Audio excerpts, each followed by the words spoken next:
Vous rêvez de vous lancer dans l'immobilier au Maroc, mais en mode indépendant? Alors il y a un document que vous devez connaître sur le bout des doigts, le contrat d'agent commercial. Aujourd'hui, on va le décortiquer ensemble pour que tout soit limpide. Être son propre patron. C'est un peu le rêve, non? Mais attention, dans l'immobilier, ce rêve est encadré par des règles bien précises. Et ce contrat, c'est la clé de voûte de tout le système. Il vous donne une autonomie incroyable, mais en contrepartie, il exige une sacrée responsabilité. Voyons un peu ce que ça implique concrètement. Alors, pour qu'on s'y retrouve, voilà le programme. On va d'abord définir ce qu'est vraiment cet agent indépendant. Ensuite, on verra ce qu'il a le droit de faire et surtout ce qu'il n'a pas le droit de faire. Puis, la partie intéressante, comment on est payé. Et pour finir, on regardera comment tout ça commence et comment ça se termine. C'est parti.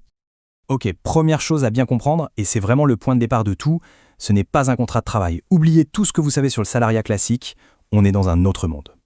Donc, le terme officiel, c'est agent commercial. Le plus souvent, ça passe par le statut de Mukawil Zati, qui est l'équivalent de l'auto-entrepreneur au Maroc.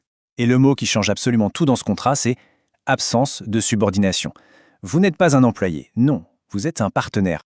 Et là, le contraste est juste saisissant. D'un côté, vous avez la liberté totale. Pas d'horaire imposé, pas de patron sur votre dos. Mais de l'autre côté de la balance, il y a la contrepartie. Et elle est de taille.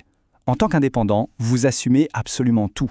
Vos impôts, vos assurances, vos frais de déplacement et bien sûr le risque. Si vous ne vendez pas, eh bien, il n'y a pas de revenus. C'est aussi simple que ça.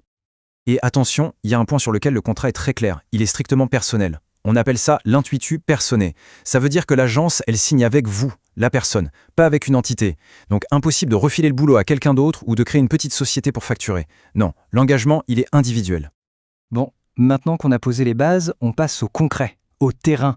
Parce que l'autonomie, c'est génial, mais ça ne veut pas dire faire n'importe quoi. Le contrat, c'est un peu un mode d'emploi. Il vous dit ce que vous devez faire et il trace des lignes rouges à ne jamais franchir.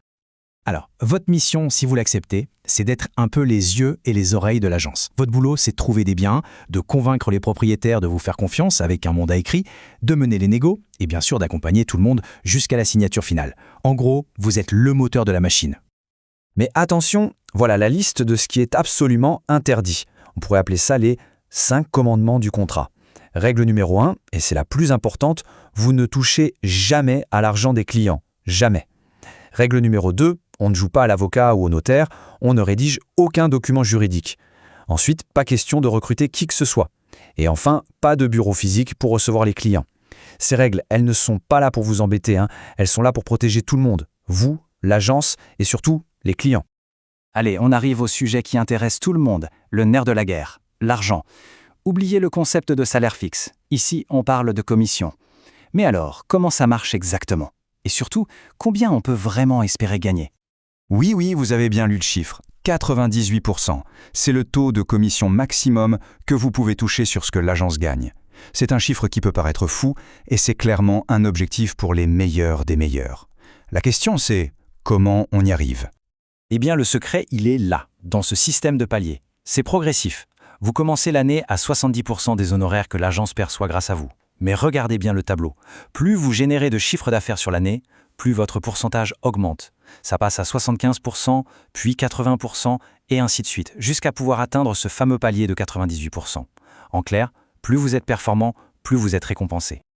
Allez, pour que ce soit bien clair, prenons un exemple concret, tout droit sorti du contrat. Disons que vous finalisez une vente à 2 millions de dirhams. L'agence, elle, prend 2,5% d'honoraires, ce qui fait 50 000 dirhams hors taxe dans ses caisses. Si vous êtes à votre premier palier, celui de 70%, eh bien votre commission sur cette seule affaire sera de 35 000 dirhams. Le calcul est super simple et il est directement lié à vos résultats. Ok, dernière partie. Regardons maintenant comment ce partenariat vit. De la signature du contrat jusqu'au jour où, potentiellement, les chemins se séparent. Qu'est-ce qui se passe à chaque grande étape ? Le parcours est assez simple. On démarre avec une formation et une petite caution. Ensuite, le contrat est à durée indéterminée, ce qui donne pas mal de souplesse. Si on veut arrêter, il y a un préavis à respecter qui s'allonge un peu avec l'ancienneté. Mais le point crucial, c'est ce qui se passe après. Même quand vous avez rendu les clés, certaines obligations, elles, restent. Il y a quand même une sorte de bouton d'éjection. La faute lourde. Si un agent trahit la confiance de l'agence ou s'il enfreint une des règles d'or qu'on a vues, le contrat peut être cassé. Et là, c'est immédiat. Pas de préavis, pas d'indemnité. C'est la ligne rouge absolue pour protéger l'intégrité de tout le réseau. Et parmi les obligations qui durent même après la fin du contrat, il y a la confidentialité. Cette clause le dit noir sur blanc. En gros, tout ce que vous avez appris, les méthodes de l'agence, son savoir-faire, ça doit rester secret. Ce devoir de discrétion ne s'arrête pas le jour où vous partez. Donc pour résumer ce qui se passe après la fin du contrat, vous devez rendre votre attestation professionnelle tout de suite. D'ailleurs, chaque jour de retard peut vous coûter cher. La confidentialité, on l'a dit, reste totale. Et enfin, vous vous engagez à ne pas essayer de débaucher le personnel de l'agence pendant les 2 années qui suivent. Finalement, qu'est-ce qu'il faut retenir de tout ça? C'est que ce contrat, c'est bien plus qu'un papier. C'est un véritable pacte. D'un côté, il y a la promesse d'une liberté immense et de revenus qui peuvent être très élevés. Et de l'autre, l'exigence d'une discipline de fer, d'un professionnalisme à toute épreuve et d'un respect total des règles du jeu. Alors, la question qu'on peut se poser pour finir, c'est est-ce que ce modèle qui mise tout sur l'esprit d'entreprise et qui récompense la performance brute, est-ce que ce n'est pas tout simplement l'avenir de l'immobilier au Maroc? C'est une bonne question pour réfléchir. Merci de nous avoir écoutés.